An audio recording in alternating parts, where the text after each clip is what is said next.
श्री कृष्ण चैतन्य प्रभु नित्यानंद श्री अद्वैत गदाधर शिवासादि गौर भक्त वृंद। हरे कृष्ण कृष्ण कृष्ण हरे हरे, हरे राम राम राम हरे हरे।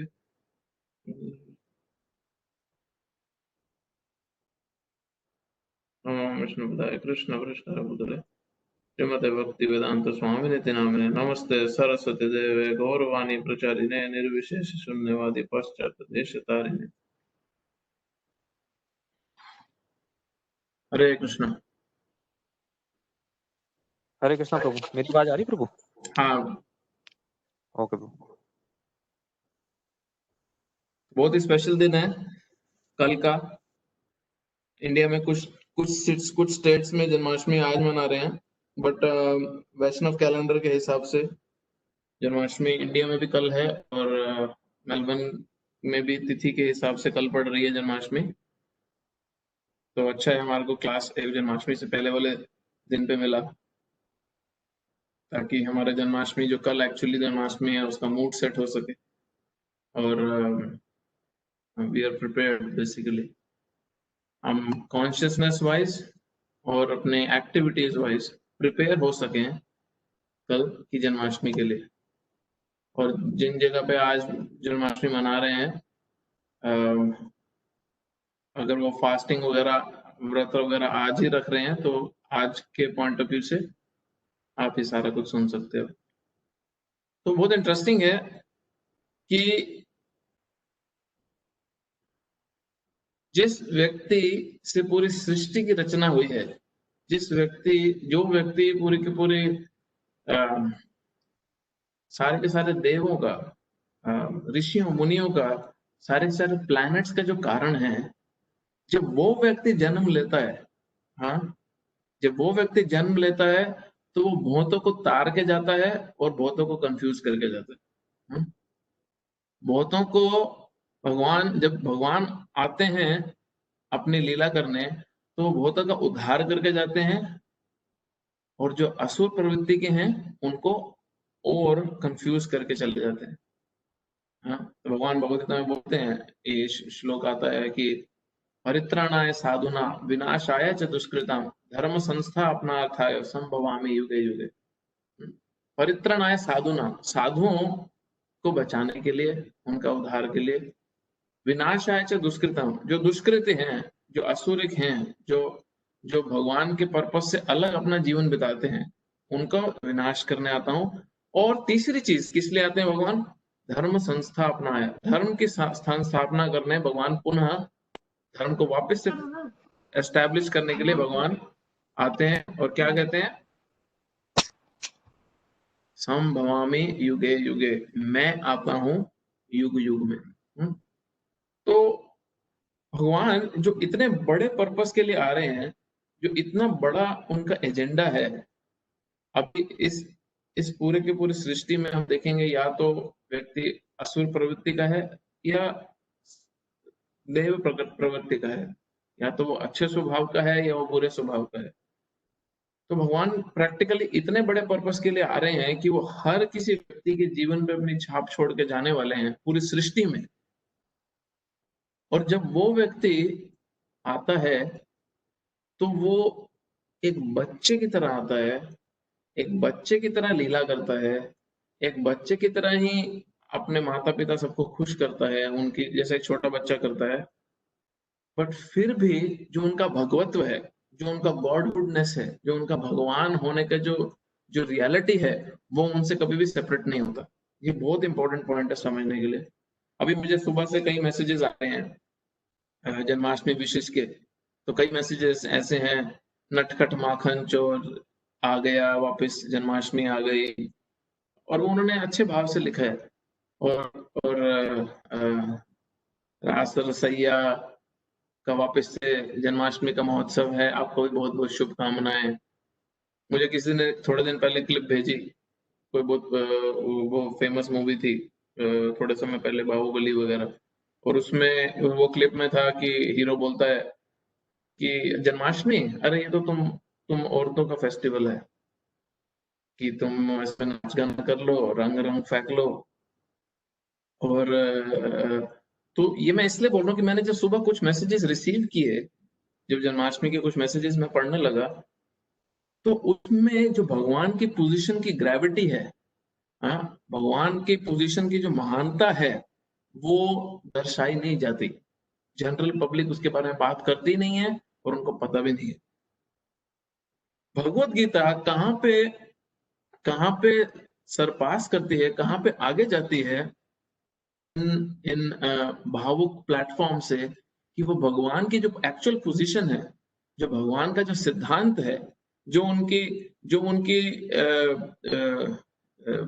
जिसको बोलते हैं कि अ, उनको भगवान बोला ही क्यों गया, जो उनका एक्चुअल में उसको क्या वर्ड यूज करते हैं, जो जिस जिस कैटेगरी में वो ऑपरेट करते हैं, वो भगवत गीता हमारे सामने असलियत ला कर रखती है। और तब हम भावुकता से ऊपर उठ के शरणागति की स्टेज पे आते हैं कि हम, हाँ, इस व्यक्ति की शरण ले सकते हैं। ये कोई सिर्फ नटखट माखन चोर, गोपियों के साथ छल करने खेलने वाला व्यक्ति नहीं है। ये वही व्यक्ति है जिसने अपनी छोटी उंगली पे गोवर्धन भी उठाया था।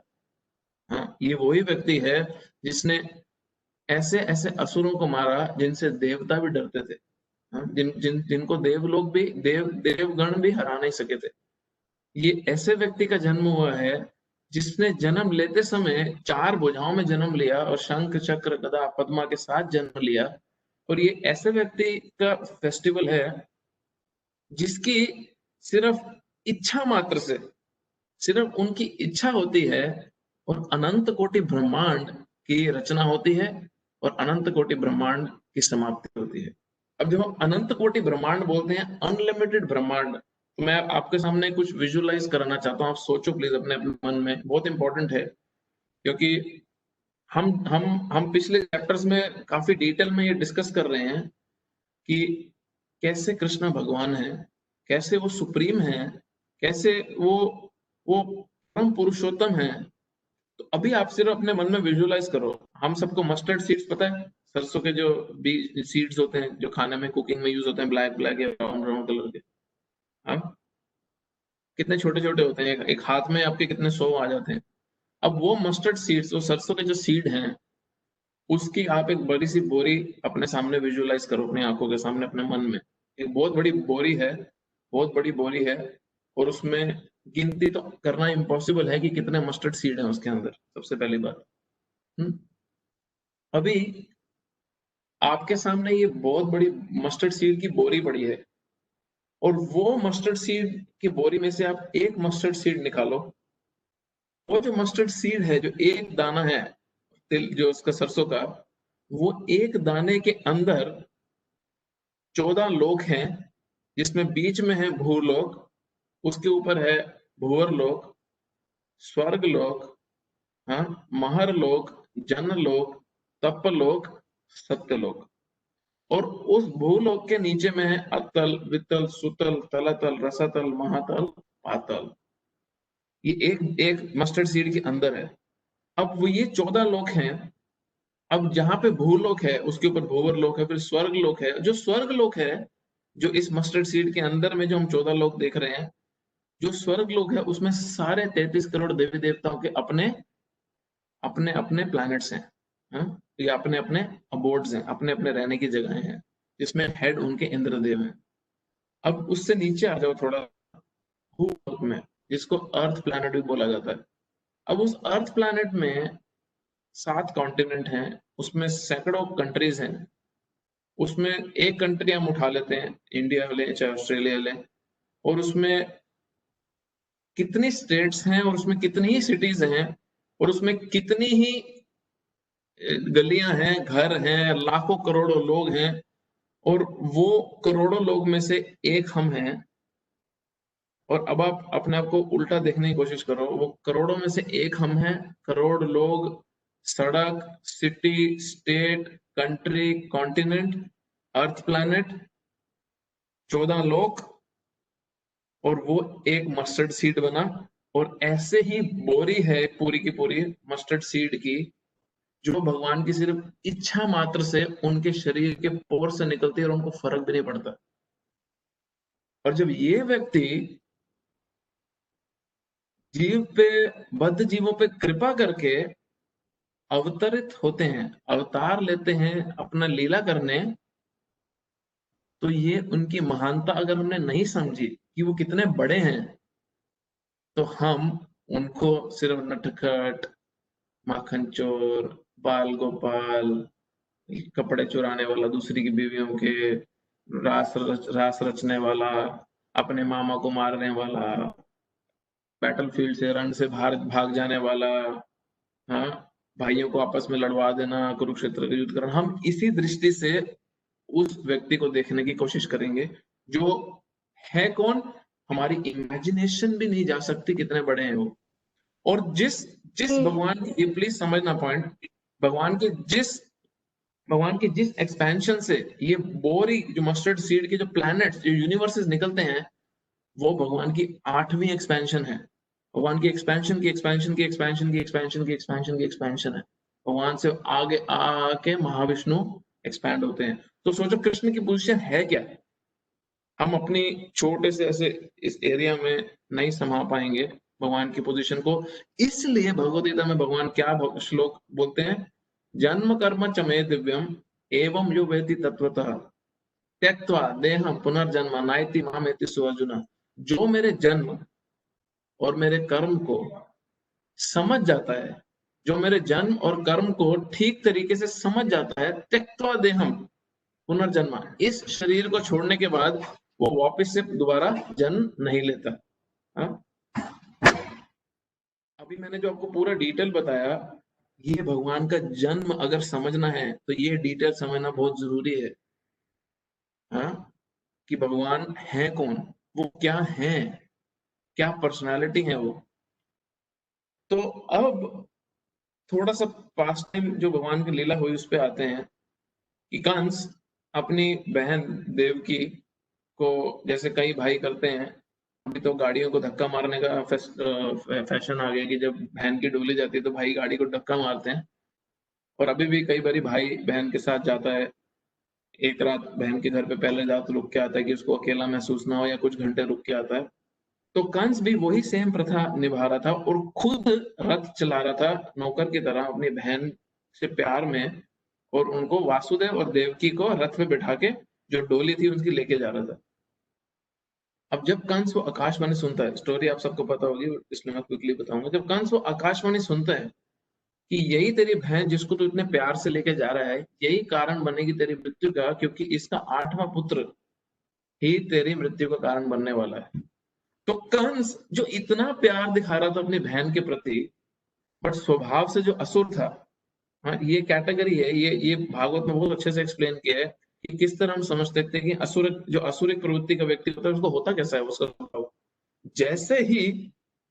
जैसे ही उस असुरिक प्रवृत्ति वाले व्यक्ति की खुद की खुशी में बाधा आने लगे, जैसे ही उसकी खुद की खुशी में कोई रुकावट डालने लगे, तो जो भी व्यक्ति उसकी खुशी में रुकावट डाल रहा है उसको मरना पड़ेगा या उसको रास्ते से हटना पड़ेगा।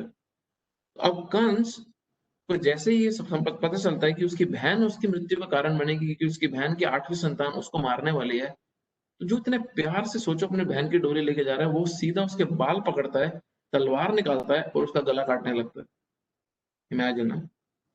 अभी इसमें हम डिवोटी से सीखने का एक बड़ा इंटरेस्टिंग पॉइंट है, जो मटेरियलिस्टिक है, जिसको सिर्फ बहुत भौतिक इच्छाएं हैं, जिसको सिर्फ अपनी भौतिक इच्छा पूरी करनी है, और जिसके जीवन का लक्ष्य सिर्फ और सिर्फ अपनी, ये सरिता दत्त जो भी उनका म्यूट रखो ना प्लीज, थैंक यू।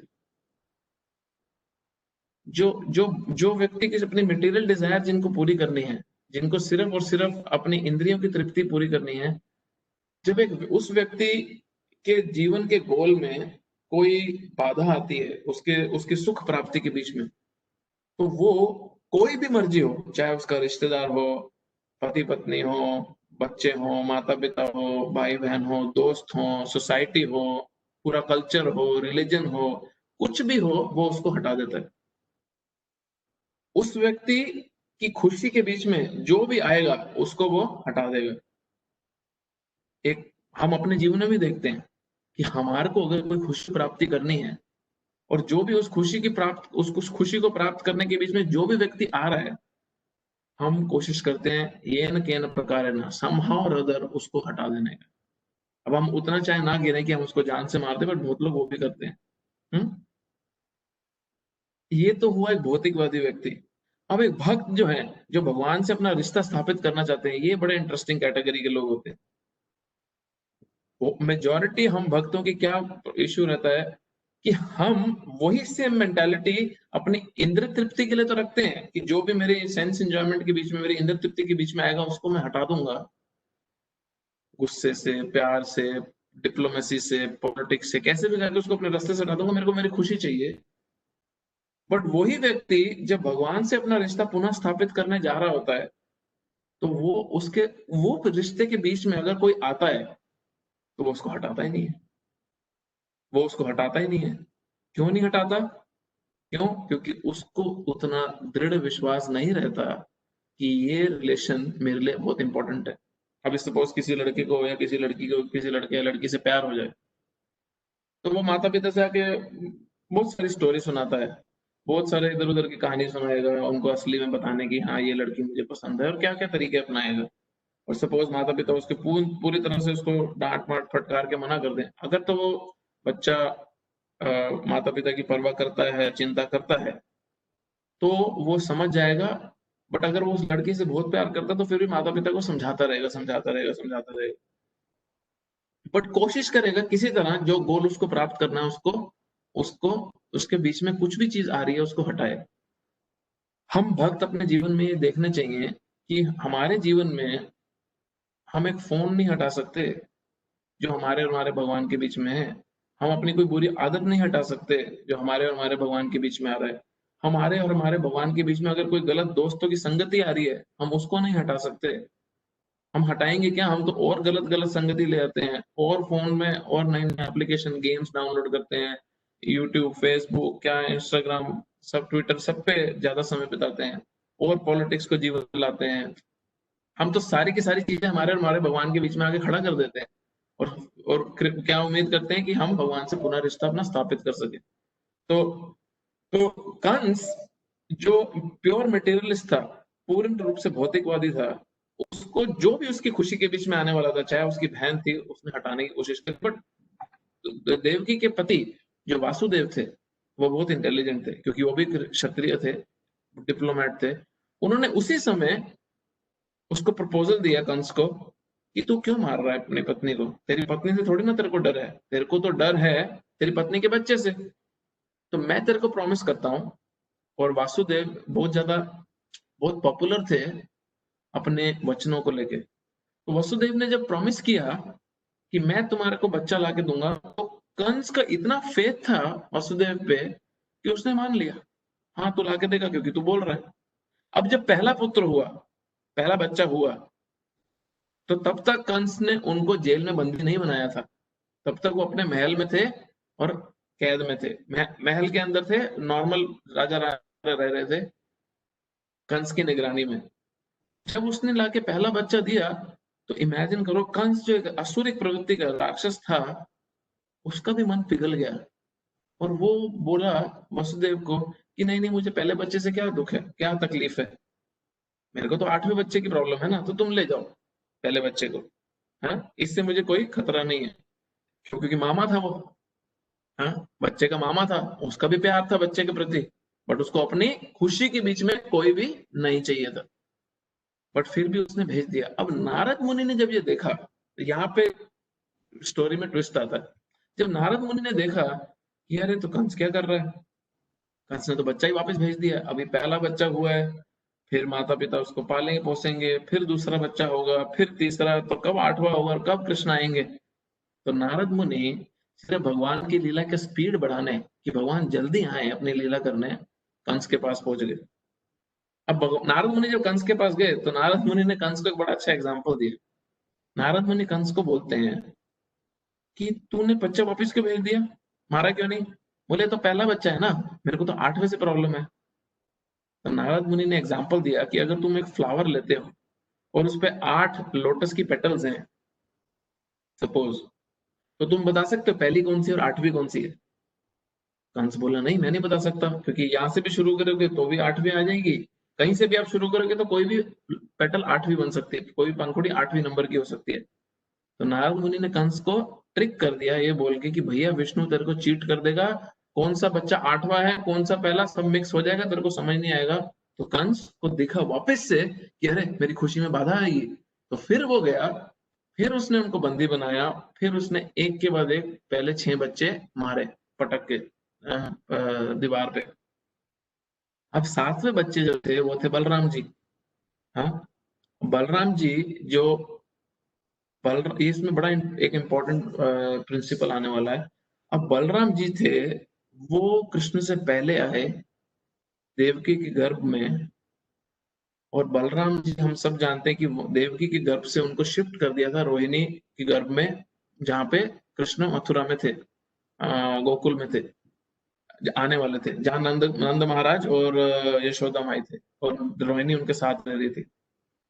अब बहुत लोगों को ये नहीं पता कि ये तो सबको पता है कि रोहिणी भी वासुदेव की एक पत्नी थी, क्योंकि वासुदेव की बहुत सारी पत्नियां थी, जो वासुदेव ने कंस के कैदी बनने के बाद सबको अलग अलग जगह पे प्रोटेक्शन के लिए भेज दिया था। और नंद महाराज उनके बहुत ही घनिष्ठ मित्र थे, तो रोहिणी को उन्होंने नंद महाराज के पास भेज दिया था। अभी बहुत बहुत बहुत लोग, कईयों का ये क्वेश्चन आता है कि जब देवकी के गर्भ में संकर्षण बलराम जी थे, और रोहिणी को रोहिणी थी गोकुल में, जहाँ पे यशोदा और नंद महाराज थे, तो जब वहां से वहां रोहिणी के गर्भ में बच्चा शिफ्ट किया, तो ये प्रश्न नहीं उठता कि रोहिणी कैसे प्रेग्नेंट हुई, रोहिणी के गर्भ में बच्चा कैसे आया। तो आचार्य जिसमें बहुत अमेजिंग पॉइंट एक्सप्लेन करते हैं कि वासुदेव ने, जब ये बच्चा ट्रांसफर हुआ रोहिणी के गर्भ में, तब रोहिणी को वहां पे भेजा था गोकुल में। तो रोहिणी, ऐसा नहीं था कि जब से वासुदेव को कैद हुई तब से रोहिणी नंद यशोदा के पास रह रही थी, तब से नहीं थी। हाँ, तो क्योंकि उन्होंने बाद में रोहिणी को भेजा जब वो गर्भवती हो गई बलराम संकर्षण से। और इसलिए बलराम जी को एक नाम है संकर्षण, मीन्स संग आकर्षण, जिन्होंने अपनी तरफ जिन्होंने वूम्ब में ही खुद को आकर्षित किया रोहिणी माँ की गर्भ में। क्योंकि बलराम जी जब भी लीला करने आते हैं वो रोहिणी के ही गर्भ से अवतरित होते हैं, उनका नाम रोहिणी सुता भी है, इसीलिए बलराम जी का। बलराम जी एक और चीज कर रहे थे, बलराम जी भी भगवान हैं, बट बलराम जी और कृष्ण में एक भेद है। कृष्ण और बलराम टोटली सेम है, कोई डिफरेंस नहीं है, सिर्फ एक ही भेद है। एक तो रंग का भेद है, जो बाहरी दृष्टि से बलराम जी गोरे हैं और कृष्ण काले हैं, और जो दूसरा भेद है कि बलराम भी भगवान है, कृष्ण भी भगवान है, बट बलराम सेवक भगवान है और कृष्ण सेव्य भगवान है। बलराम जी सर्वेंट गॉड है और कृष्ण मास्टर गॉड है। एक सेवा लेने वाले भगवान है और बलराम जी सेवा करने वाले भगवान है। तो बलराम जी रोहिणी के देवकी के गर्भ में पहले इसलिए आए क्योंकि कृष्ण ने वहां पे आना था, तो बलराम जी वहां पे अरेंजमेंट्स कर रहे थे कृष्ण के आने के लिए।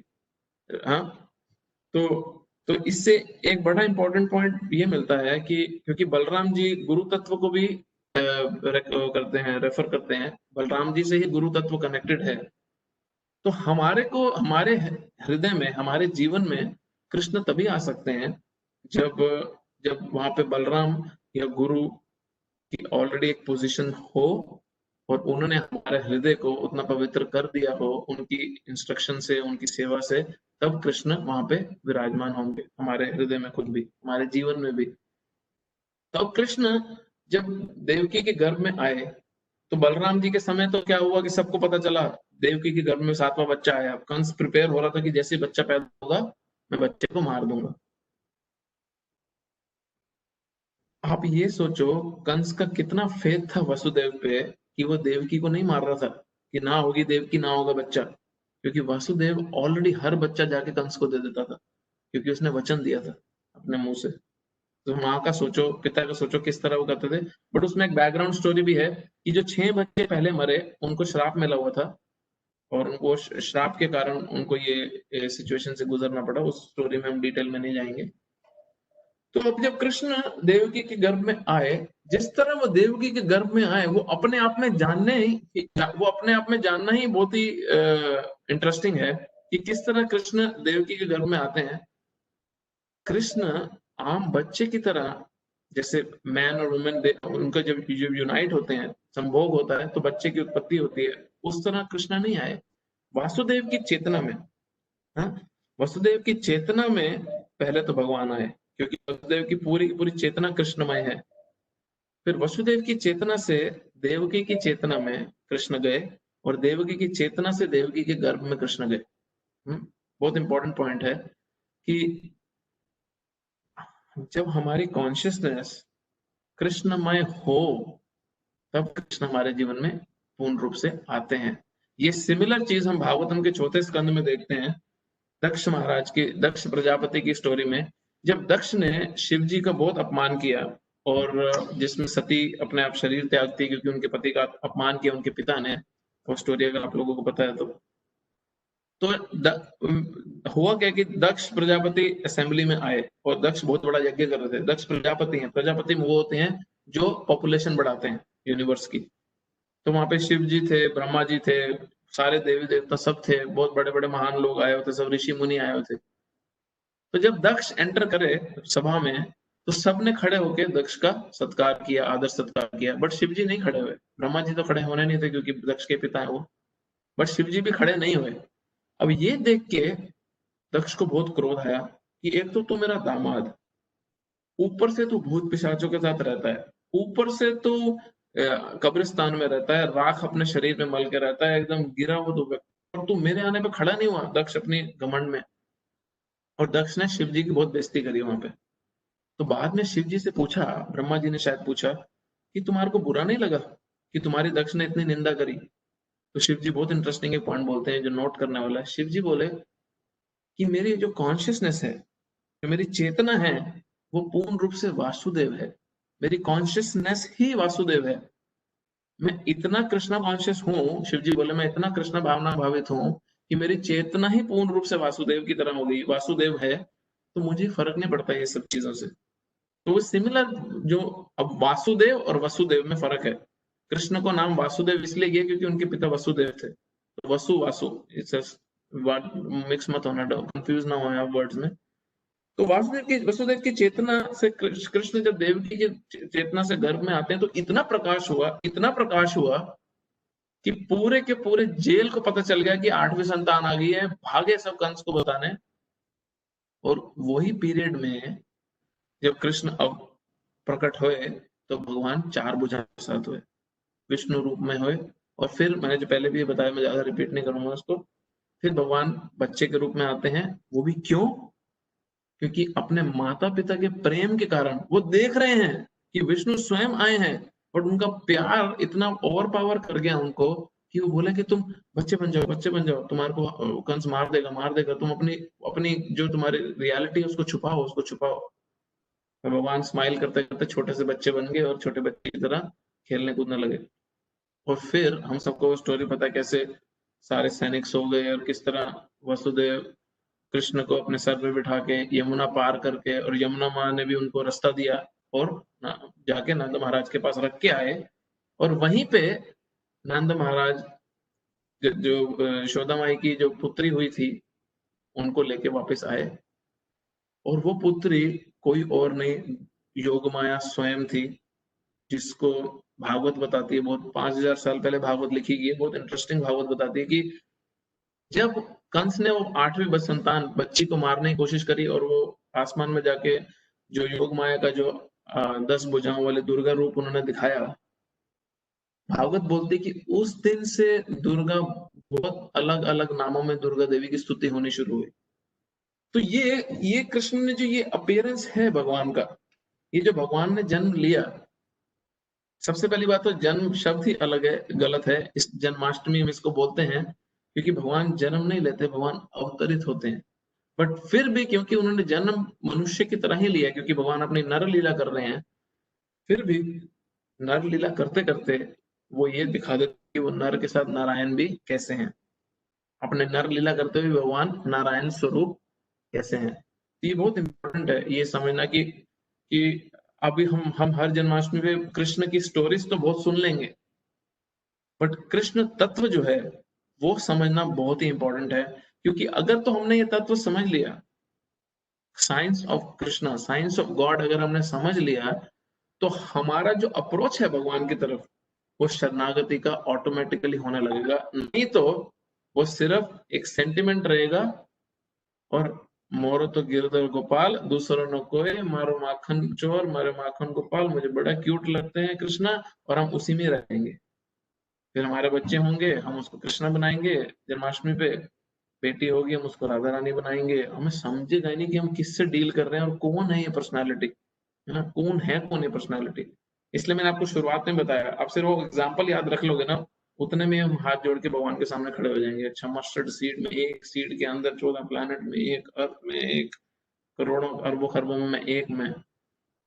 जो जो इतना अपने आप को महान मानता है कि वो कई बार ये कंक्लूड कर देता है कि भगवान है ही नहीं, हाँ, या कृष्ण की पोजीशन क्या है, या देवी देवताओं की पोजीशन क्या है, तो ये अहंकार वशी होता है।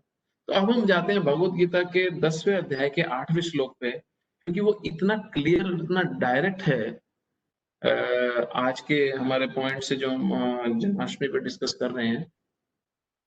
10वें चैप्टर का 8वां श्लोक बहुत ही इंपॉर्टेंट श्लोक है। अब ये जो श्लोक करने वाले हैं 10वें चैप्टर ऑनवर्ड्स, ये 8वें श्लोक के ऑनवर्ड्स, मेरा रिक्वेस्ट ये रहेगा कि काफी ध्यान से सुने, क्योंकि भगवत गीता के 700 श्लोक अगर आपको सिर्फ एक निचोड़ में चाहिए, जस्ट आपको पूरे का पूरा एसेंस उसका निकालना है, तो ये 4 श्लोक इनफ है। ये 4 श्लोक अगर पी लिए तो भगवत गीता का मूल क्या उपदेश है वो हमारे जीवन में ऑटोमेटिकली आ जाएगा। तो सबसे पहला जो श्लोक है 8वां नंबर, इसमें कृष्ण बहुत ही इंपॉर्टेंट एक प्रिंसिपल एस्टैब्लिश कर रहे हैं। मैं पहले श्लोक पढ़ता हूँ, फिर उस प्रिंसिपल पे आते हैं। अहम सर्वस्य प्रभो मत्ता सर्वं प्रवर्तते इति मत्वा भजन्ते मां मूढ़ा भाव समन्विता। भगवान बोल रहे हैं, मैं समस्त आध्यात्मिक तथा भौतिक जगतों का कारण हूं, कुछ बचा ही नहीं।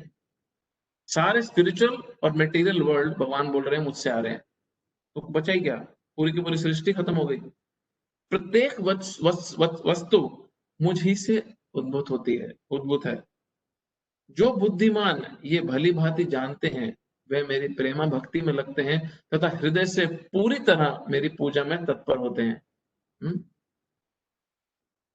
इति मत्वा भजन्ते माम, ये मति से, ये अंडरस्टैंडिंग से जो मेरा भजन करता है, बूढ़ा भाव समन्वित, भगवान के कह रहे हैं वो बुद्धिमान है। हाँ? वो एक्चुअली में बुद्धिमान है जो ये भली भांति जानता है और मेरी प्रेमा भक्ति में लगता है। क्यों?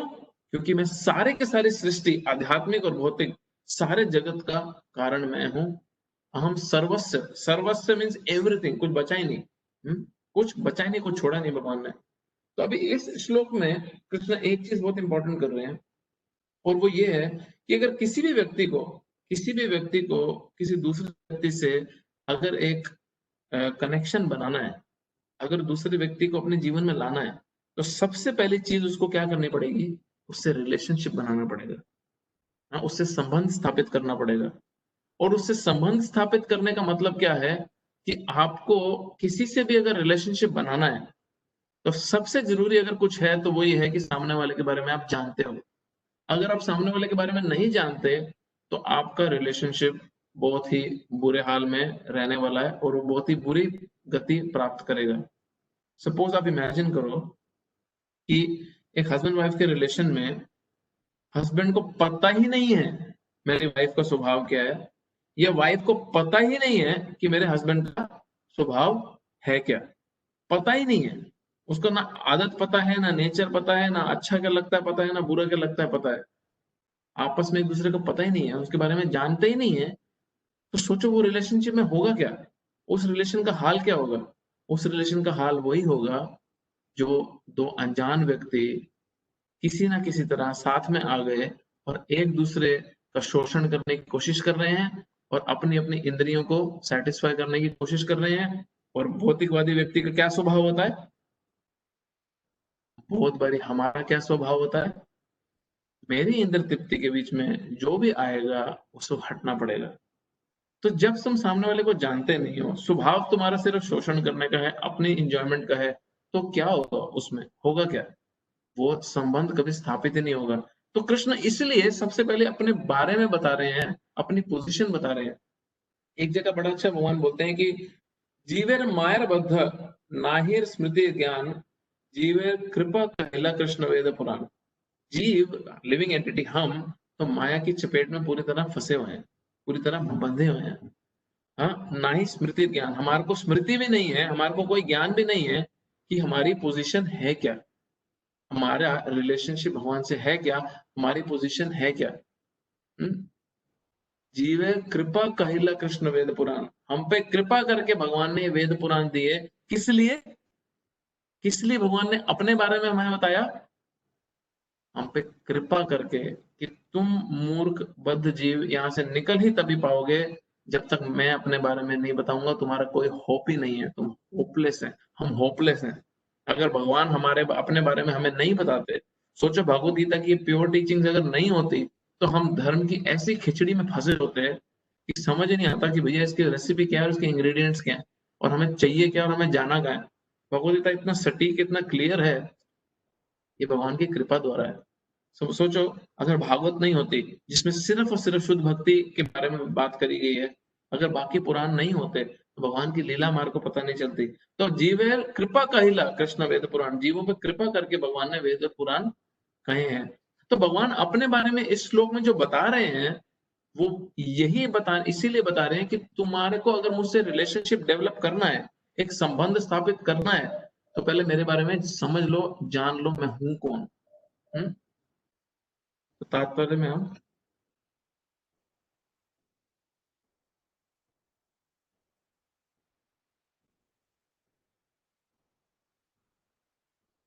जिस विद्वान ने वेदों का ठीक से अध्ययन किया है और भगवान चैतन्य जैसे अधिकारियों से ज्ञान प्राप्त किया है तथा यह जानता हो कि इन उपदेशों का किस प्रकार उपयोग करना चाहिए, वही ये समझ सकता है कि भौतिक तथा आध्यात्मिक जगतों के मूल श्री कृष्ण हैं।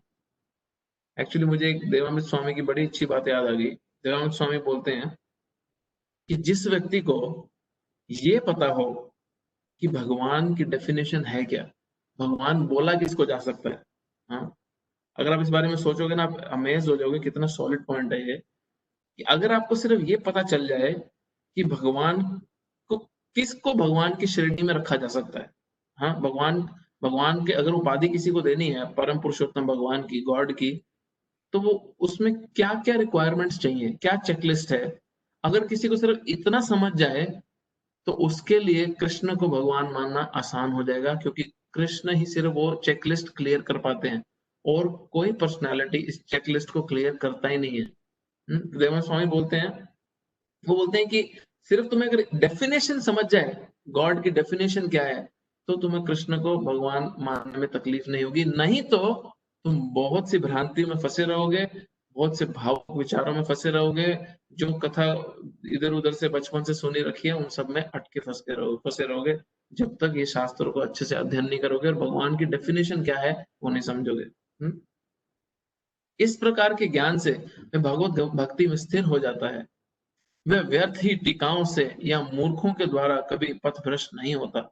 सारा वैदिक साहित्य स्वीकार करता है कि कृष्ण ही ब्रह्मा, शिव तथा अन्य समस्त देवताओं के स्तोत्र हैं।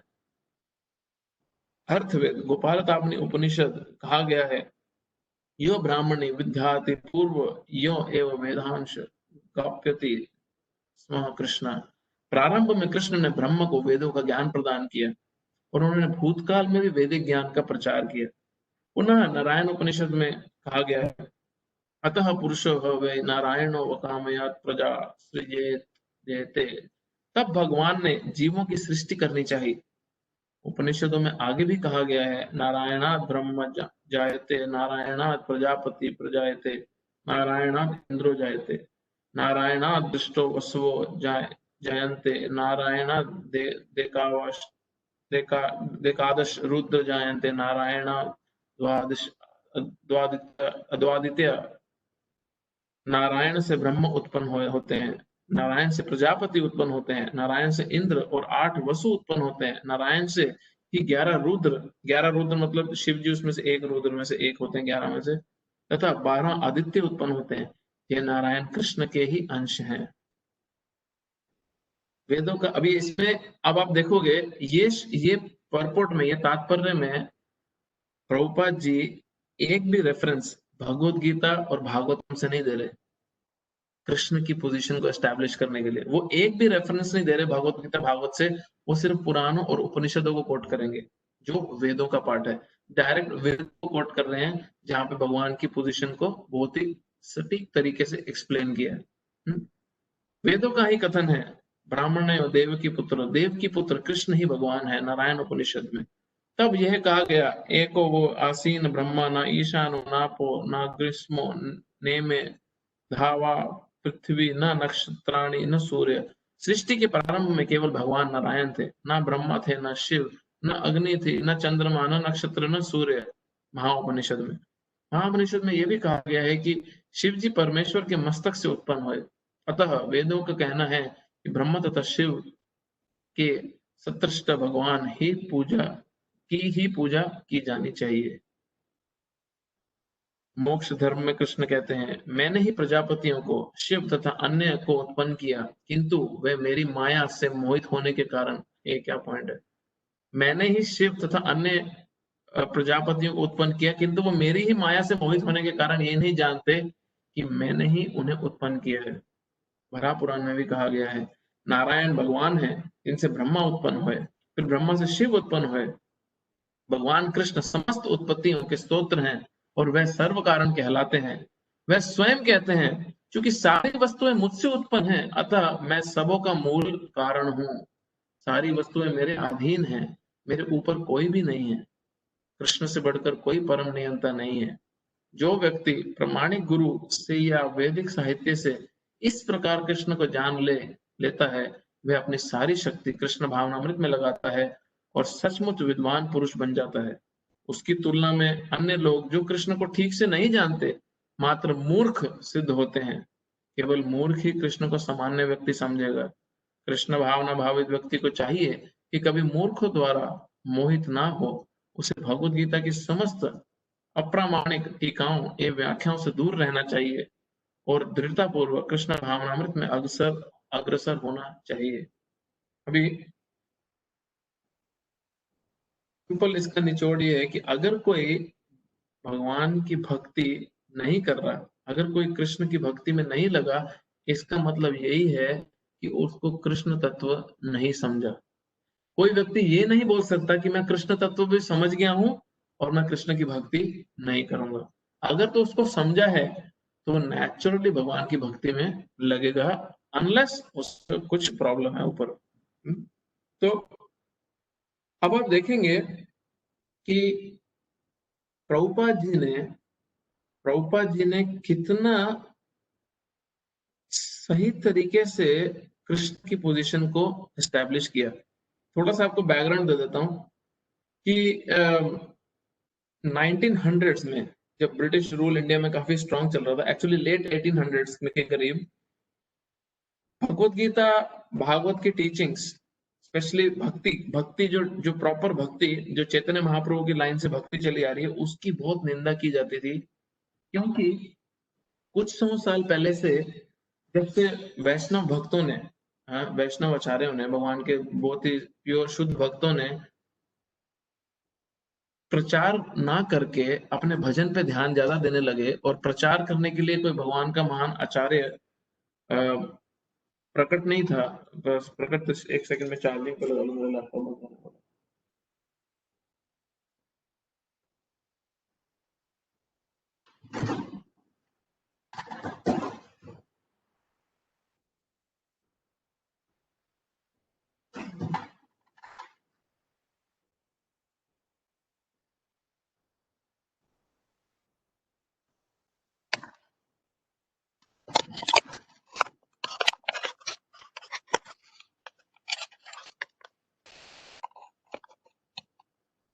तो तो लेट 1800s में जब कोई महान आचार्य नहीं थे जो प्रचार कर सके, भगवान की शुद्ध वाणी का प्रचार कर सके और लोगों तक ये प्योर टीचिंग पहुंचा सके, तो एक्चुअली में आप हैरान होंगे कि भक्ति आती थी तो इंडियंस में भी और ब्रिटिशर्स में भी कहीं हद तक में धारणाएं क्या थी कि ये तो सिर्फ भावुक प्लेटफॉर्म है, या तो ये सिर्फ भावुकता का विषय है कि कृष्ण की भक्ति, या तो ये वो लोग हैं जो कृष्ण के नाम पे दूसरी स्त्रियों का शोषण करेंगे।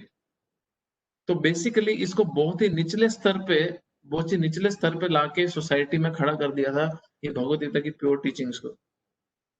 फिर भगवान की कृपा द्वारा एक ऐसे आचार्य आए भक्ति विनोद ठाकुर, जिन्होंने 1896 में पहली बारी इंग्लिश लैंग्वेज में चैतन्य महाप्रभु की प्योर टीचिंग्स के ऊपर उन्होंने बुक लिखी और उन्होंने इंडिया से बाहर बहुत सी लाइब्रेरीज में भेजी 1896 में। हाँ, कनाडा वगैरह में, मैकगिल यूनिवर्सिटी वगैरह में भी उन्होंने लाइब्रेरीज में भेजी। और वो 1980s के बाद 1980s में एक बार डिवोटीज उस लाइब्रेरी में थे और सडनली एक डिवोटी को वो बुक मिली और उन्होंने आके दिखाई प्रभुपाद के कुछ डिसाइपल्स, सन्यासी डिसाइपल्स को, and then they acquired that copy जो भक्तिविनोद ठाकुर ने 1896 में भेजी थी उस समय पे। तो भक्तिविनोद ठाकुर के बेटे थे भक्ति सिद्धांत सरस्वती ठाकुर, जो परम वैष्णव थे, और उन्होंने इंडिया में भक्ति विनोद ठाकुर ने उसकी नींव रखी, ग्रंथ लिखे, अपने बेटे को जो भक्ति सिद्धांत ठाकुर थे उनको ट्रेन किया। उसके बाद भक्ति सिद्धांत ठाकुर ने भक्ति की जो प्योर टीचिंग्स थी, जो ये जो बहुत ही लो स्केल पुरुष स्त्री का खेल बन गया था, कोई गुरु बनेगा उसके बाद अपने अपने शिष्यों का शोषण करेगा और वो भक्ति के नाम पे उनसे रास रचाएगा, मैं कृष्ण तुम गोपी, और सब बकवास होगी। तो उनको सिंह गुरु बोला जाता था, लायन गुरु। उन्होंने बहुत ही स्ट्रांगली भक्ति को एस्टैब्लिश किया, उसकी प्योर टीचिंग्स को एस्टैब्लिश किया, और उन्होंने अपनी बहुत ही छोटे पीरियड में जब उन्होंने प्रचार किया, उन्होंने 64 मंदिर इंडिया में बनाए और उनके 50,000 60,000 के ऊपर शिष्य थे। कितने ही 100 उनके सन्यासी शिष्य थे। उनके 60,000 शिष्यों में एक शिष्य ऐसा था जो गृहस्थ था, फैमिली वाला था, जिसने अपने गुरु की इन टीचिंग्स को ऐसा हार्ट पे लिया कि वो व्यक्ति ने इंडिया नहीं पूरे प्लेनेट का नक्शा चेंज कर दिया, जिनको कृष्ण से कनेक्ट कर दिया। तो अब आप देखो, ये कोई कोइंसिडेंस नहीं है कि चलो बोल सकते हैं कि भक्तों का ये वो है, सेंटिमेंट है, भक्तों के भावुकता है, भावना है, उनके मन का भाव है, इसलिए वो ऐसा बोल रहे हैं कि जन्माष्टमी के अगले दिन ही प्रभुपाद का दिन है। हाँ, जन्माष्टमी के अगले दिन ही, क्योंकि अगर हम बहुत केयरफुली ऑब्जर्व करें तो ये जो प्योर भगवत गीता की टीचिंग्स हैं, ये ऑलमोस्ट लुप्त ही हो गई थी, ये एक्सटिंक्शन की स्टेज पे थी। इंडिया में हजारों कॉपीज हैं भगवत गीता की, बट जो भगवत गीता का जो बहुत डायरेक्ट मीनिंग है, जिसमें कृष्ण की पोजीशन एस्टैब्लिश हो रही है, वो समझती नहीं है, वो मिलती भी नहीं है उसमें ढूंढने से।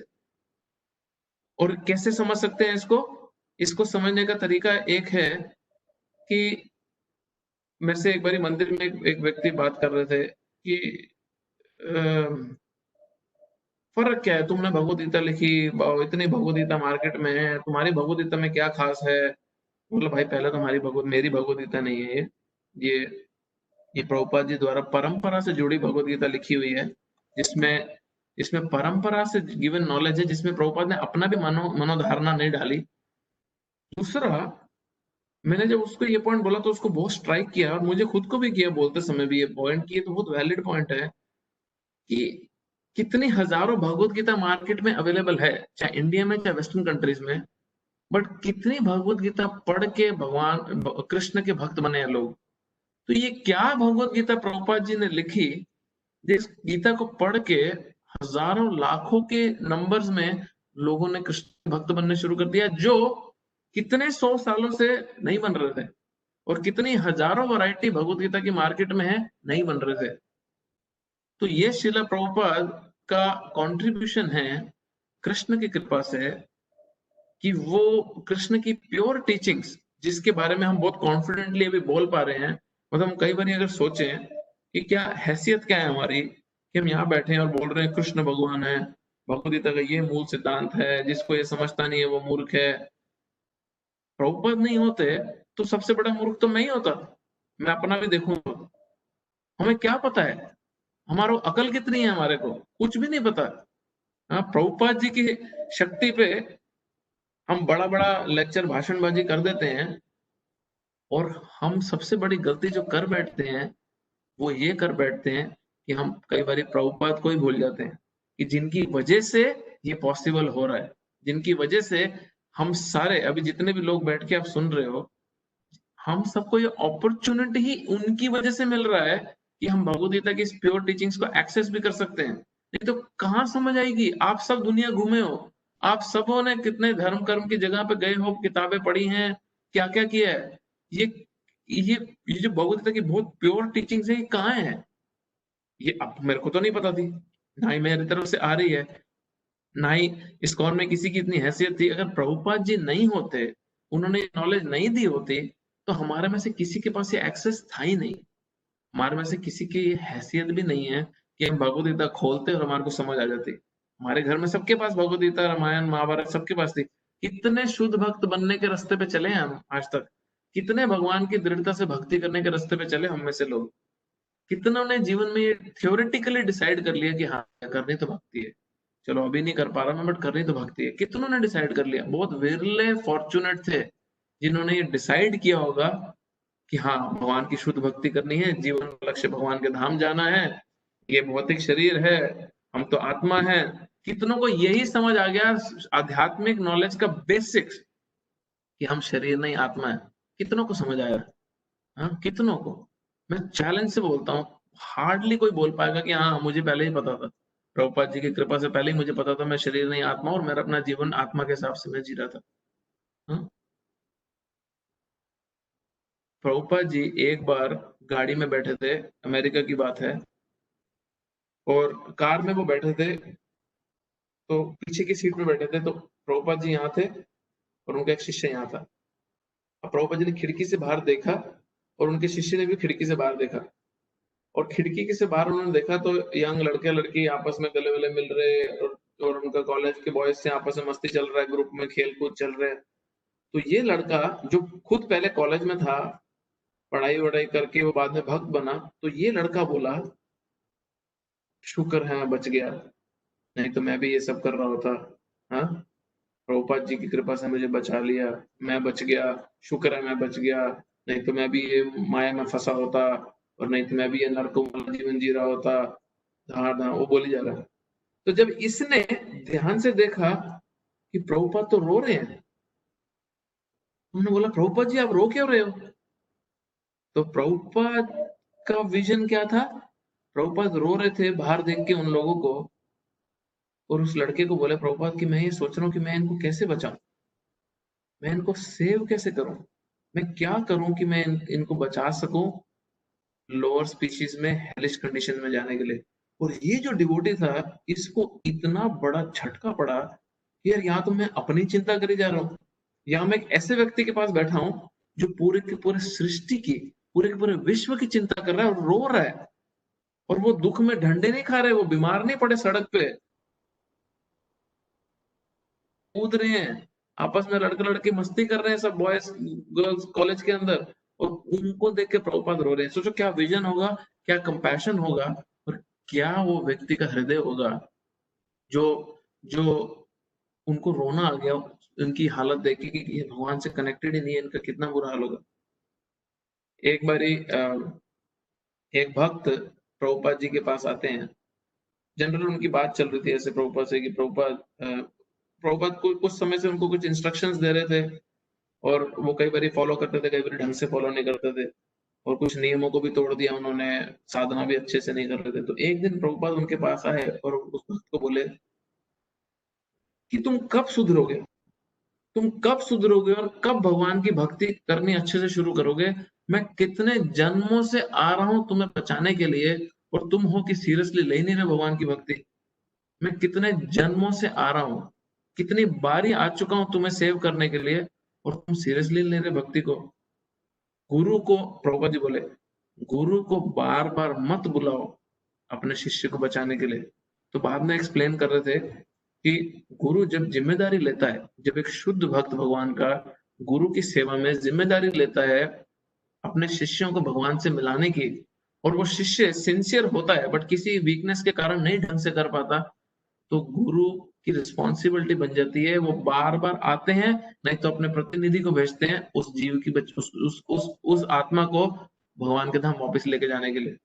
और आप सोचो, ये कंपैशन, ये जो हार्ट है भगवान के भक्त का, प्रभुपाद जी का जो ये कंपैशन था, उसका कारण है वो लगाया हुआ पेड़ है जो हम बैठ के ये फल फूल खा रहे हैं।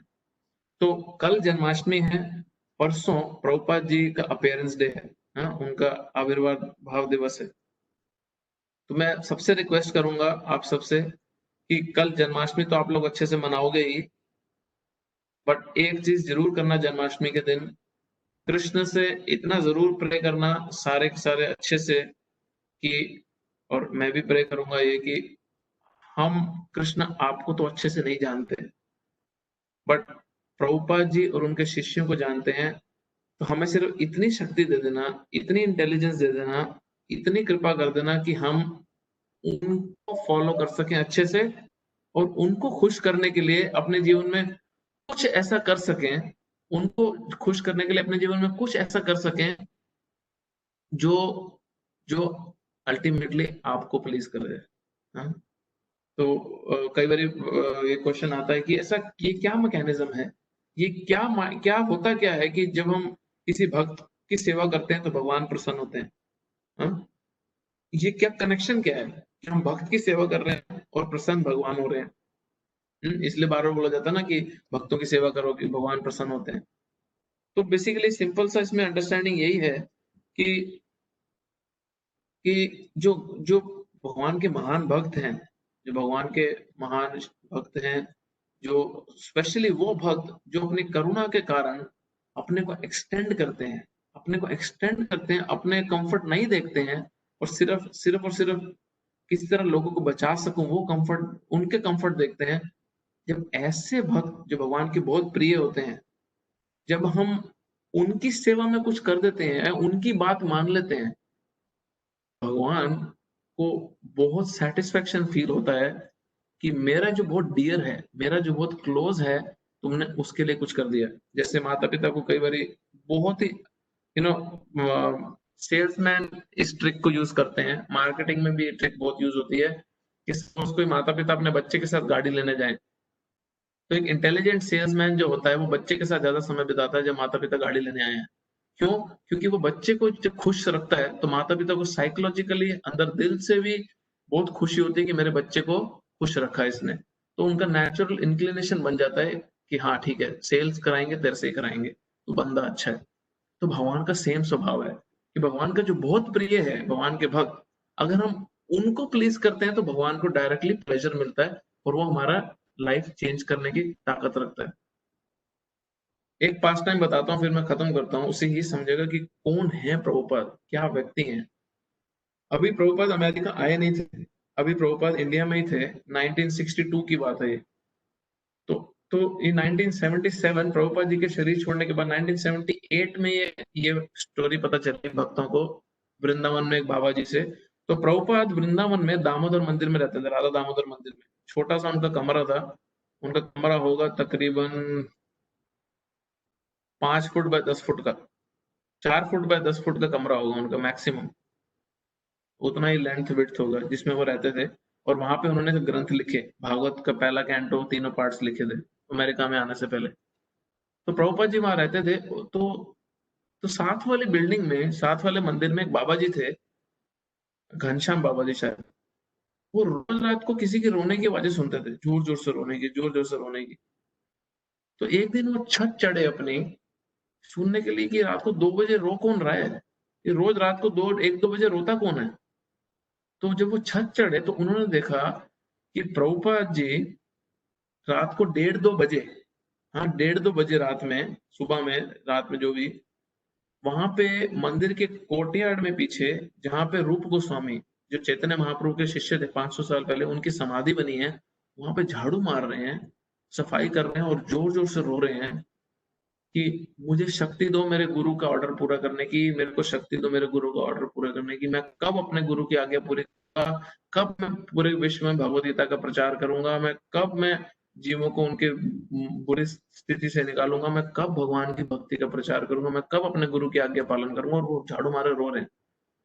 वो घनश्याम बाबा भी शॉक हो गए देख के। तो बाद में घनश्याम बाबा को प्रभुपाद ने खुद बताई ये बात, और प्रभुपाद ने पूरे जीवन में किसी को नहीं ये बात बताई।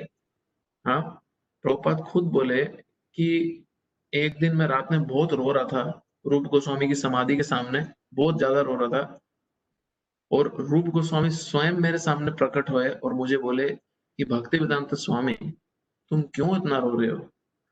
तुम ही हो वो आचार्य जो पूरे के पूरे विश्व में भक्ति का प्रचार करने वाला है। तुम चिंता मत करो, सिर्फ समय तुम्हें इससे दूर रख रहा है। तुम ही हो वो आचार्य जो चैतन्य महाप्रभु की जो प्रिडिक्शन जो उन्होंने 500 वर्ष पूर्व दी थी, पृथ्वी पे आज से जथा नगर आदि ग्राम सर्वत्र प्रचार हो मोर नाम, पृथ्वी पे जितने भी नगर ग्राम है सब जगह कृष्ण के नाम का प्रचार होगा, तुम ही हो वो। तो ये पर्सनालिटी के कांटेक्ट में हम हैं, और ये पर्सनालिटी की वजह से हम जो भी हैं वो हैं भक्ति के रास्ते पे। और प्रभुपाद जी जब अमेरिका आ गए 1965 में, एक दिन प्रभुपाद जी पार्क में बैठे थे, आप सरप्राइज हो जाओगे जिसने पास्ट टाइम नहीं सुना होगा। प्रभुपाद जी पार्क में बैठे थे एक दिन, और पार्क में बैठे और वहां पे अभी साधु वेश में बैठे हैं, एक अमेरिकन आया, उस समय वो मिडिल एज में था, 45-50 साल की उम्र में। उसने भी 1979 में भक्तों को ये स्टोरी सुनाई कि 1965 में मैं तुम्हारे स्वामी जी से मिला था, तुम्हारे गुरु जी से मिला था पार्क के अंदर, और मैं पार्क में आके उनसे मिला, और मैंने उनको बोला कि तुम कौन हो, ऐसे कपड़े पहने हैं, तुम कौन हो, कहाँ से आए हो, क्या कर रहे हो, तुम गुरु हो, कौन हो? तो प्रभुपाद जी ने अपने बारे में बताया कि हाँ मैं भक्तिवेदांत स्वामी हूँ, ऐसे ऐसे वृंदावन से आया हूँ। तो प्रभुपाद पता है उस व्यक्ति को क्या बोले? प्रभुपाद उस समय जो भी कॉन्शियसनेस में थे, हमें तो समझ सकता नहीं है, प्रभुपाद उसको बोले कि हाँ मेरे 10,000 शिष्य हैं और मेरे 100 के ऊपर मंदिर हैं पूरे विश्व में। वो व्यक्ति बोला अच्छा कहाँ है, कहाँ कहाँ पे तुम्हारे मंदिर है, न्यूयॉर्क में है, अमेरिका में है? प्रभुपाद बोले हाँ हर जगह पूरे विश्व में है, और मेरे हजारों हजारों शिष्य हैं। तो बोला कहाँ है? तो प्रभुपाद पता क्या बोले उसको? प्रभुपाद बोले सिर्फ समय सेपरेट कर रहा है, बट है। तो प्रभुपाद को पहले ही पता था कि वो क्या करने वाले हैं, क्या अचीव होने वाला है, और क्या क्या करने वो इस पृथ्वी पे, उन्होंने वो खुद प्रकट हुए हैं भगवान की वाणी को सिद्ध करने। उन्होंने 1965 में ही उस व्यक्ति को बताया ये बात पार्क के अंदर कि हाँ मैं 100 के ऊपर मंदिर का निर्माण करूंगा, मेरे 100 के ऊपर मंदिर हैं, हजारों शिष्य हैं मेरे। सिर्फ समय उसको सेपरेट कर रहा है, सिर्फ समय की बात है, सब हैं। तो हम परसों के दिन पे प्रभुपाद से हाथ पैर जोड़ के भीख मांगे, प्रे करें कि प्लीज हमें अपने शरण में लें, और किसी तरह भक्ति का मौका दें, किसी तरह हमारे को भी भगवान के नाम गुण रूप लीला में थोड़ी रुचि हो, आसक्ति हो, थोड़ी अटैचमेंट बढ़े, स्पेशली भगवान के नाम में। क्योंकि भगवान के नाम में अगर अटैचमेंट बढ़ गई, भगवान के नाम लेने की इच्छा और बढ़ गई और भगवान के नाम लेने लगे हम, तो फिर तो आगे का रास्ता बहुत इजीली खुलता जाएगा। हाँ, तो कल का दिन जन्माष्टमी और परसों का दिन प्रभुपाद जी का जो जन्मदिन है, दोनों बहुत इंपॉर्टेंट है, बहुत ही सॉलिड पैकेज है। ये 2 दिन इंटेंस प्रे करने के दिन है भगवान से, और जो चाहे भक्ति में मांगना चाहते हैं ये दिन है। बर्थडे के दिन व्यक्ति बड़ा ही दानवीर होता है, भगवान भी बड़े खुले दिल के होंगे कल, और अच्छे से गिफ्ट देंगे। तो भक्ति से जुड़ी जो भी चीजें हैं भगवान से मांगिए। हरे कृष्णा। कोई प्रश्न है किसी का? हरे कृष्ण प्रभु जी। प्रभु जी। हरे कृष्णा। किसने बोला? आप कुणाल पूछिए। प्रभु, गौरव प्रभु। कोई बात नहीं, गौरव प्रभु जी आप पहले पूछिए। हरे कृष्णा। जी प्रभु। आपने बोला कि भगवान से ये प्रभुपाद से ये मांगना है कि हमारे नाम में रुचि हो। तो प्रभु जी थोड़ा-सा एलाबोरेट कर सकते हैं कि किस नाम में रुचि हो और किस प्रकार से ये नाम लेना चाहिए? हाँ, तो जब हम नाम की बात करें तो कृष्ण के नाम में रुचि हो। इतने जन्म हमने बिता दिए, कितने लोगों के नाम लेते हुए, रिश्तेदारों के नाम लेते हुए,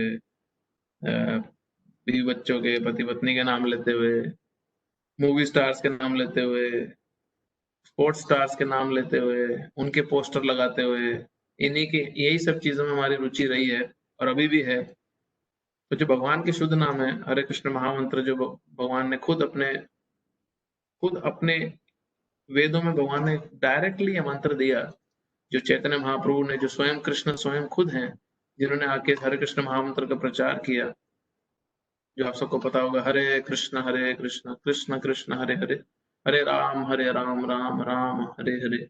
ये किसी का बनाया हुआ मंत्र नहीं है। मैं पहले भी एक बारी डिटेल में बताया था, ये इस्कॉन का मंत्र भी नहीं है, ये शास्त्रों में दिया गया मंत्र है। ये भगवान के नामों का उच्चारण करने का बहुत ही आसान और सीधा साधा तरीका है। इन नामों में हमारी आसक्ति बढ़े, कृष्ण के नामों में हमारी आसक्ति बढ़े, हमारी अटैचमेंट बढ़े। इच्छा तो हो, एटलीस्ट क्वांटिटी तो शुरू करें पहले। कई बार लोगों को लगता है कि अभी मैं एक दो माला इतने अच्छे से करूंगा, इतने अच्छे से करूंगा, फिर आगे जाऊंगा। हमारा माइंड हमारे को पहले स्टेप पे ट्रिक कर गया कि हम ऐसा बोल रहे हैं कि मैं दिन में आधी रोटी खाऊंगा और इतनी चबा के खाऊंगा, इतनी चबा के खाऊंगा, तब मैं अपनी डाइट बढ़ाऊंगा। तो बीमार ही पड़ जाओगे दिन में सिर्फ आधी रोटी खाओगे तो डाइट पूरी लेनी होगी, बट उसको डाइट पूरी लेनी है और फिर उसके बाद अच्छे से उसको कंज्यूम करना है। तो तो कई बार भक्त लोग बोलते हैं कि मैं एक दो माला ही करूंगा प्रभु जी, पर बड़े अच्छे से करूंगा। नहीं, क्वांटिटी पहले, क्योंकि भगवान के नामों की शक्ति तो पहले से आनी शुरू हो जाएगी, और जितने ज्यादा नाम लेंगे भगवान का उतना ही हमारा बेनिफिट होगा। और उसके बाद क्वालिटी पे ध्यान से साथ साथ फोकस करें। ठीक है प्रभु? कुणाल प्रभु। प्रभु जी हम लोग क्योंकि सब हाँ जी। डिफरेंट से हैं और सब अलग-अलग पहले नाम लेते आए हैं, तो क्या हम लोगों के लिए उचित समय कल का कि हम कल से एटलीस्ट 1 या 2 माला महामंत्र करनी स्टार्ट कर दें? हाँ, तो जो भी नाम पहले ले रहे हैं उसको उसको छोड़ने के लिए नहीं बोल रहा मैं तो भगवान के शुद्ध नामों का उच्चारण करने की बात कर रहा हूँ। तो सोचो ना, अभी अभी आप सोचो, प्लीज सुनना इस बात को ध्यान से। हम भगवत गीता से ये समझने की कोशिश कर रहे हैं कि कृष्ण की पोजीशन क्या है, फिर हम भगवत गीता से ये समझ जाते हैं कि कृष्ण स्वयं भगवान है।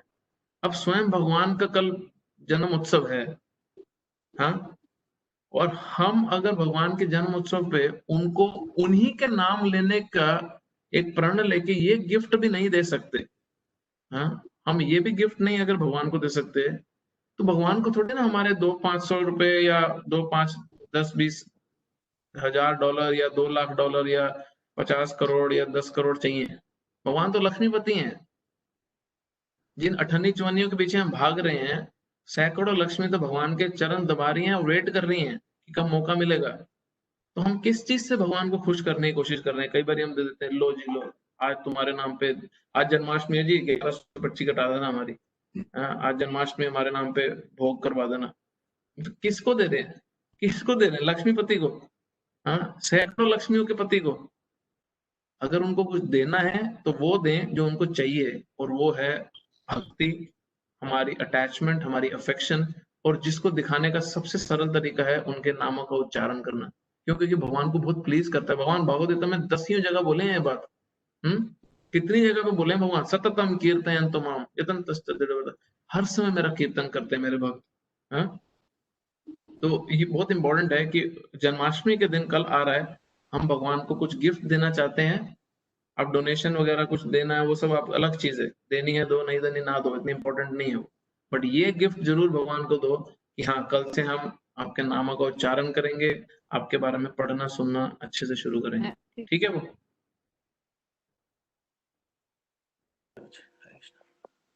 कुणाल प्रभु। हरे कृष्णा प्रभु जी। हाँ जी प्रभु। प्रभु जी आपने जैसे बताया कि जैसे स्टार्ट ऑफ द लेक्चर में आपने बताया कि भगवान जी का अगर आपने एक अच्छा सा वितरण दिया कि कैसे है, और with the help of mustard seed का एग्जाम्पल से, तो क्या क्या हर एक दोबारा चीज बोलो। की आपने एक अच्छा सा पूरा उदाहरण दिया मस्टर्ड सीड के एग्जाम्पल से कि हाँ भगवान हाँ हाँ को हाँ कैसे आप कर। वैसे आपने ये भी कहा कि हर एक कार्य, हर एक एक्टिविटी, हर एक चीज उन्हीं से उत्पन्न है। तो समय भी तो एक, वो डेमी गॉड है, वो गॉड है, वो क्या है कि उनको वेट भी करना पड़ता है, लीला करने के लिए भी वेट करनी पड़ती है, उनके आधुन भी चलना पड़ता है और उनके कभी ऑपोजिट भी चलना पड़ता है। थोड़ा समय को लेके थोड़ा अगर भगवद गीता में कृष्ण इसका आंसर डायरेक्टली दे रहे हैं। भगवान भगवद गीता में कृष्ण बोलते हैं कालोस्मि लोककृत, मैं टाइम हूँ। समय कृष्ण बोल रहे हैं मैं हूँ। भगवान बोल रहे हैं मेरी जो डिस्ट्रॉइंग शक्ति है, जो सब कुछ नष्ट कर देने वाली शक्ति है, वो शक्ति है समय और वो मैं हूँ। तो टाइम जो है, अगर आप देखो केयरफुली ऑब्जर्व करो, टाइम क्या है? टाइम वो शक्ति है भगवान की जो हर चीज को डिस्ट्रॉय कर देती है। टाइम सब खत्म करती जाती है, बिल्डिंगें, लोग, relation, community, society, Roman empire, Harappan civilisation, British rule, Mughal rule, समय सब कुछ डिस्ट्रॉय करता जाता है। भगवान इसलिए बोल रहे हैं कि वो जो मेरी डिस्ट्रॉइंग शक्ति है वो काल मैं हूँ, वो टाइम मैं हूँ। बट भगवान उसी भगवद गीता में दोबारा बोलते हैं अजोपि सन अव्ययात्मा भूता नाम ईश्वरोपि सन प्रकृतिम स्वम अधिष्ठाय स्वम भवामि आत्माय। मैं अजय हूँ, मेरा कोई जन्म नहीं होता, अव्यय आत्मा हूँ, भूता नाम ईश्वरोपि सन, हर जीव आत्मा का मैं ईश्वर हूँ, प्रकृति स्वम अधिष्ठाय, प्रकृति मेरे अधीन है, ये पूरी की पूरी भौतिक सृष्टि मेरे अधीन है। संभवामी आत्ममाया, मैं अपनी खुद की इच्छा से अपनी लीला करने आता हूँ, मैं अपनी खुद की इच्छा से प्रकट होता हूँ। आत्ममाया, मैं अपनी खुद की माया में, जो मेरी पर्सनल सर्वेंट है, उसके उसके दायरे में आके मैं कार्य करता हूँ। और तुम माया दुरत्य है, जो मेरी दुष्ट माया है, उसकी थप्पड़े खा रहे हो, उसकी चपेट में फंसे हो। ये भेद है, भगवान बोलते हैं हम में रूम में। तो काल का सब प्रभाव भगवान पे नहीं पड़ता। क्यों नहीं पड़ता? क्योंकि भगवान स्वयं काल है। ठीक है प्रभु? कुणाल प्रभु। जी सॉरी प्रभु जी, एक और चीज तो जैसे नारद मुनि जी ने फास्ट ट्रैक किया पूरा प्रोसेस जैसे आपने बताया, हाँ जी, जैसे उनको वेट करना पड़ा कि वो समय होना चाहिए, वो तो वैसे ही नारद आपने मुनि वेट कर रहे थे, वो नारद मुनि वेट कर रहे थे। वो तो वे तो भक्त की, अभी जैसे मैं आपको बोलूं, सपोज मैं आपको बोलूं मंदिर में दर्शन खुल गए हैं, हाँ, मंदिर में दर्शन सबके लिए खुल चुके हैं, बट आप एक हफ्ते बाद आओगे। अभी वो एक हफ्ता आपका कैसा जाएगा? अगर आप बहुत ही ज्यादा इच्छुक हो मंदिर आने के और सबके लिए खुल गए हैं दर्शन, बट मैं आपको बोलूं कुणाल वो आप एक हफ्ते बाद ही आओगे, तो आपका क्या होगा? भाई हफ्ता निकालो जल्दी, मुझे जाना है मंदिर, दर्शन करने जाना है। तो नारद मुनि भगवान के शुद्ध भक्त हैं, उनको भगवान की लीला देखने की इतनी स्ट्रांग डिजायर थी। और हम ये क्या बोल रहे हैं कि नारद मुनि ने ये जो किया, ये भगवान की इच्छा से ही तो किया। हम नारद की जल्दी जल्दी भगवान के पास टाइम लीला जल्दी जल्दी हो, भगवान फटाफट आए, तो भगवान फटाफट आना ही था, इसलिए नारद मुनि के माध्यम से लीला करवाई उन्होंने। समझे ना? ये सब्जेक्ट मैटर ऐसे कि इतना बड़ा है, इतना ब्रॉड है कि हम इसको एक एक ऐसी छोटी दृष्टि से नहीं समझ पाएंगे, इसलिए उसमें उसमें ब्रॉडनेस बहुत है। ठीक है प्रभु? थैंक यू प्रभु जी। हाँ जी, और कोई क्वेश्चन? हरे कृष्णा प्रभु। हरे कृष्णा। रीना माता जी, विनीत प्रभु, हाँ जी।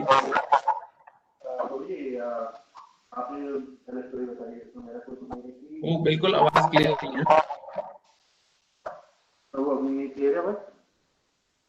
बहुत ऐसे echo से हो रही है, पता नहीं, बहुत ही गूंजी गूंजी ऐसे आ रही है कि हाँ हाँ बोलिए ना।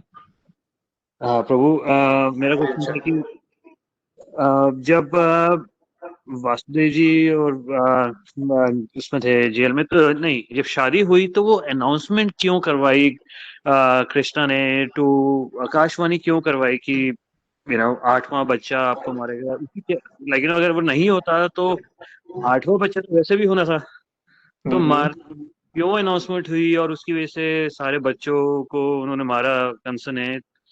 वो मेरे को बस पार्ट हमेशा एक कंफ्यूज करता है कि उसकी जरूरत क्या थी। It's a good question.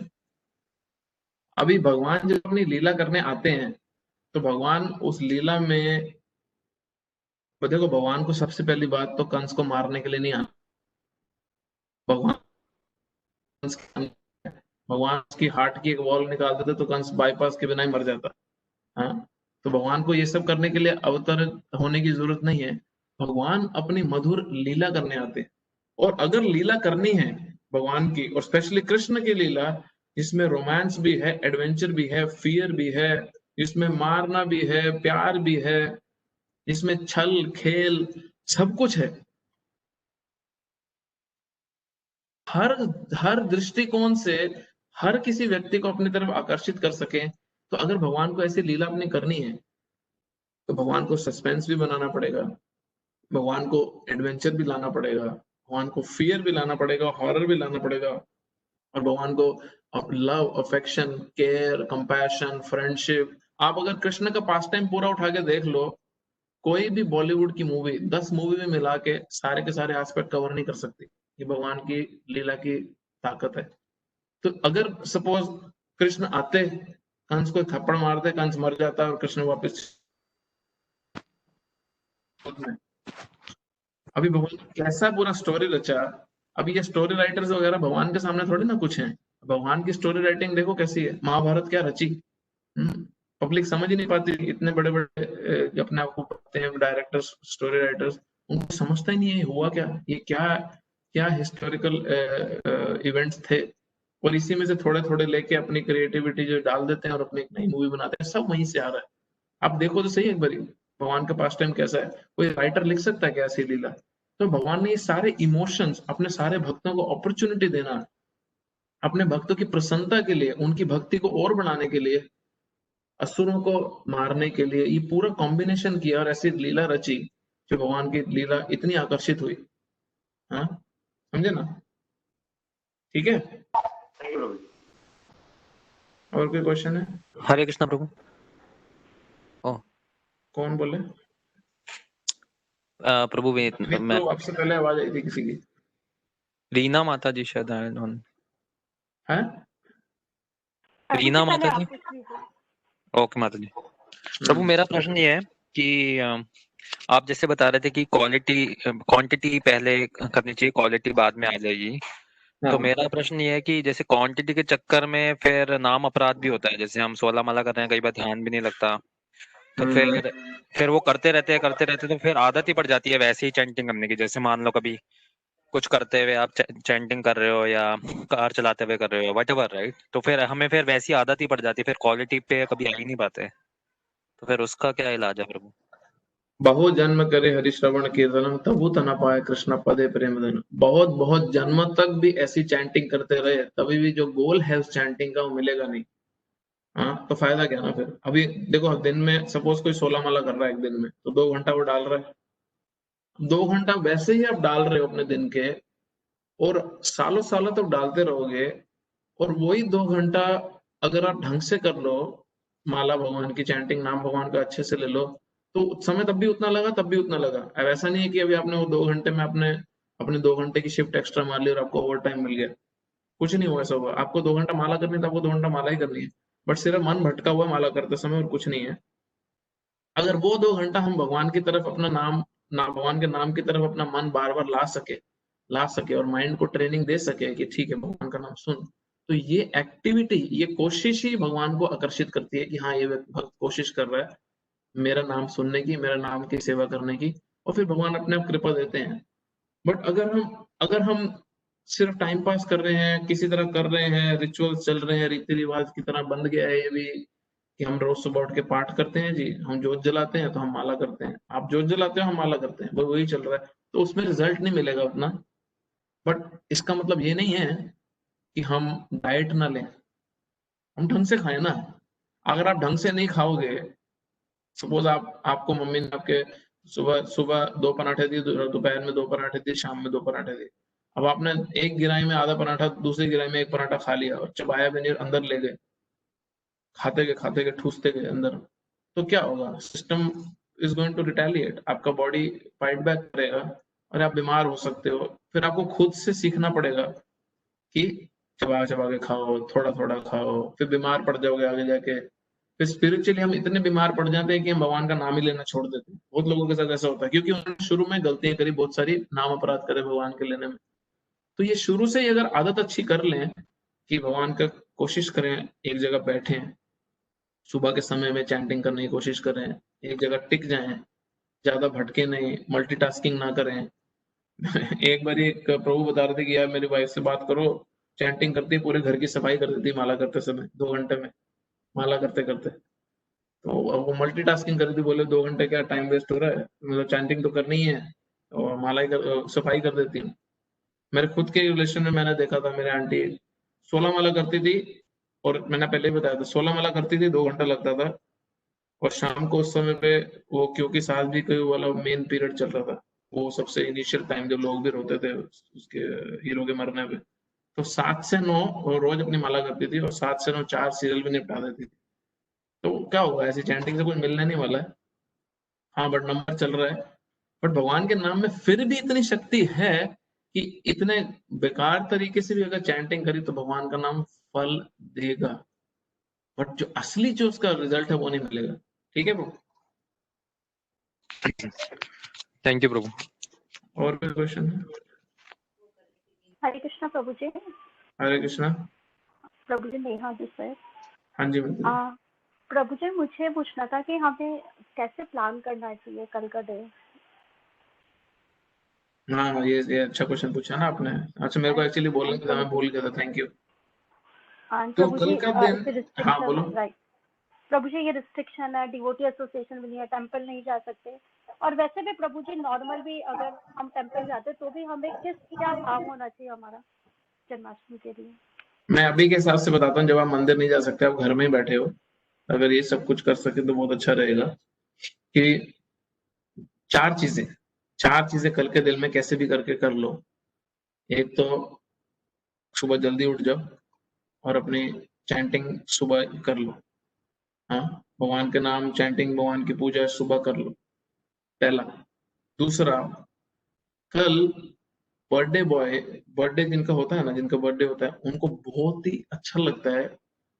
ये देखो, ये हमारी टेंडेंसीज जो है ना, ये भगवान से आ रही है। हमारे में कुछ भी ऐसा नहीं है जो भगवान से नहीं आ रहा, सब भगवान से आ रहा है। तो ये टेंडेंसी जो प्रवृत्ति है, ये सब भगवान से आ रही है। तो जो इनका बर्थडे होता है, उनको बहुत अच्छा लगता है अगर उनके लिए कुछ बहुत इंटरेस्टिंग, किसी बच्चे का हो कि उसकी मम्मी कुछ बहुत इंटरेस्टिंग, कुछ अच्छा अच्छा पकाए उसके लिए। तो कल भगवान के लिए आप प्लीज ये समय बिताएं, जो माता जी से जो कुकिंग मैन भी, और जो प्रभु जो कुकिंग नहीं जानते, वो अपनी वाइफ के लिए सामान ला के दें कृपया, और या मदद करें घर पे, कि वो भगवान के लिए बहुत इंटरेस्टिंग कुछ आइटम्स बनाए। हाँ, बहुत ही, और भगवान को भोग लगाए, उनको बहुत अच्छा लगता है वो। सिर्फ मक्खन मिश्री खिला के रीति रिवाज पूरे मत कर देना, भगवान को और भी बहुत कुछ चीजें पसंद है। दूसरा, तीसरा, भगवान की जो पास टाइम्स है, जो भगवान की लीलाएं हैं, वो कृष्णा बुक में अवेलेबल है। हाँ, परम पुरुषोत्तम भगवान श्री कृष्णा हिंदी में, और supreme personality of God Krishna English में ये बुक है। मैं ग्रुप में उसका ऑनलाइन लिंक डाल दूंगा, अगर आपके पास बुक नहीं है तो आप वो ऑनलाइन लिंक पर जाके कम से कम at least half an hour 45 minutes family के साथ, बच्चों के साथ मिलके वो बुक पढ़ें, जिसमें कृष्ण का पूरा पास टाइम है। It's very important to hear about Krishna. 3 चीजें हो गई। और चौथा, अगर आपके पास फैसिलिटी है, अगर कर सकोगे तो बहुत ही अच्छा है कि भगवान का सारे फैमिली में आपस में बैठ के भगवान का नाम का कीर्तन करो। कीर्तन, या अगर खुद से कीर्तन नहीं कर सकते हो तो घर में पूरा दिन कल कीर्तन चला के रखो ऑनलाइन यूट्यूब पे। बहुत सारे सुंदर कीर्तन है यूट्यूब पे, उसको चला के बस पूरे दिन चलते रहने दो। कल का दिन ऐसा हो कि ऐसा ओवरडोज हो जाए कृष्णा का कि लगे वाह, सिर्फ और तो कुछ सूझ ही नहीं रहा और कुछ दिख ही नहीं रहा रात को। फिर सपने में भगवान अगर कृपा करें, कई बार अगर आप बहुत ज्यादा अगर कृष्णा कॉन्शियस हो रहे हो, बहुत ज्यादा सिर्फ कीर्तन या भगवान का नाम या कुछ सोच रहे हो, तो रात को आप जैसे सोते हो ना, वही ट्यून जो आप सोच रहे थे मन में, जो कीर्तन आप गा रहे थे रात को सोते हो, सुबह जब आपकी आंख खुलती है ना, तो वही ट्यून आप गा रहे होते हो। हाँ, तो ये बहुत अच्छी फीलिंग है, ये सब करना चाहिए खुद को भी प्रैक्टिस और खुद को एक्सपीरियंस करना चाहिए। तो ये 4 चीज़ें अगर आप कल कर सको तो बहुत अच्छा रहेगा। सुबह जल्दी उठ जाओ, चैंटिंग कर लो अपने, जो भगवान से वन ऑन वन आपका रिलेशन है, चैंटिंग के माध्यम से। दूसरा, भगवान के लिए कुछ इंटरेस्टिंग कुकिंग करो। तीसरा, फैमिली बैठ के आपस में या इंडिविजुअली भगवान के पास टाइम, भगवान की लीला पढ़ो। और चौथा, खुद से कीर्तन करो, और बेस्ट है कि सारा दिन घर में कीर्तन चलता रहे कल के दिन। ठीक है? Thank you so much. Hare Krishna. और कुछ है? जी। यूजुअली हमारा जन्माष्टमी कैसा जाता है मंदिर में कि हम हर साल सिर्फ होस्ट होते हैं। हमारे कृष्णा का जन्मदिन है और भगवान के हजारों दसियों हजार गेस्ट आते हैं, तो हमारा जन्माष्टमी सिर्फ भगवान के गेस्ट को ही मैनेज करने में चला जाता है। बट इस बारी हमारे लिए भी बेनिफिट है जो मंदिर में हम रह रहे हैं कि ये बाहर से कोई नहीं आएगा, तो इस बारी हमारी रिस्पॉन्सिबिलिटीज गेस्ट को रिसीव करने की नहीं है। तो और कि डायरेक्ट कृष्णा कॉन्शियस एक्टिविटीज जो मंदिर में हम भी कर पाएंगे। तो देखते हैं, पहली बार ही हो रहा है मेरे एक्सपीरियंस में, तो ऐसा पिछले 13-14 साल में, तो कैसा जाता है कल पता चलेगा। तो यही 4 चीजें मैं भी कल ट्राई करूंगा करने की।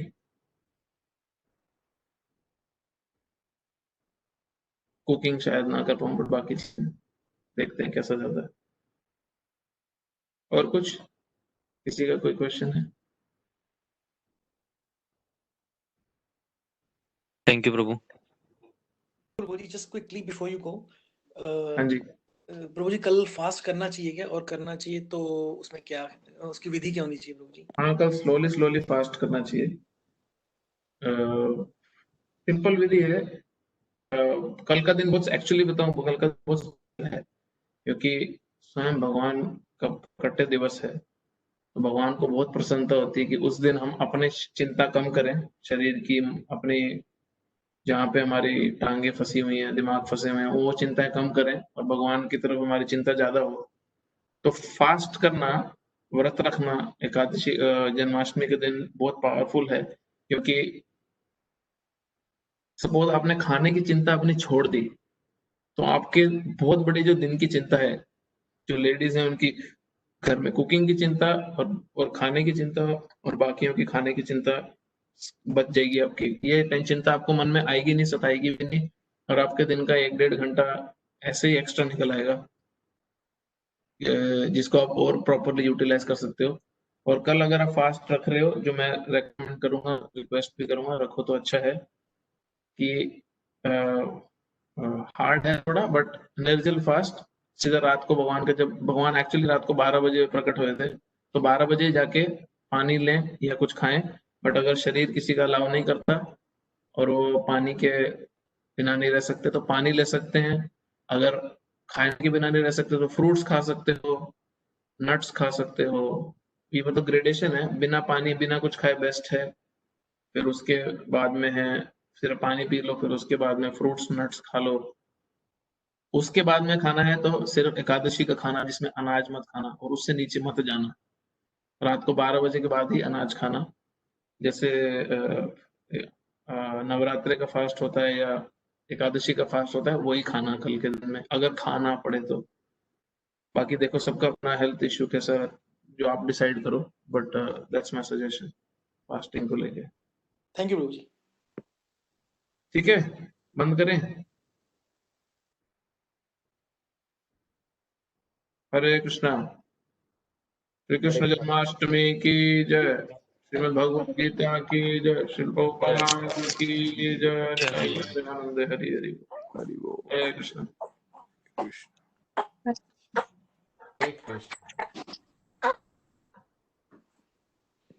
हरे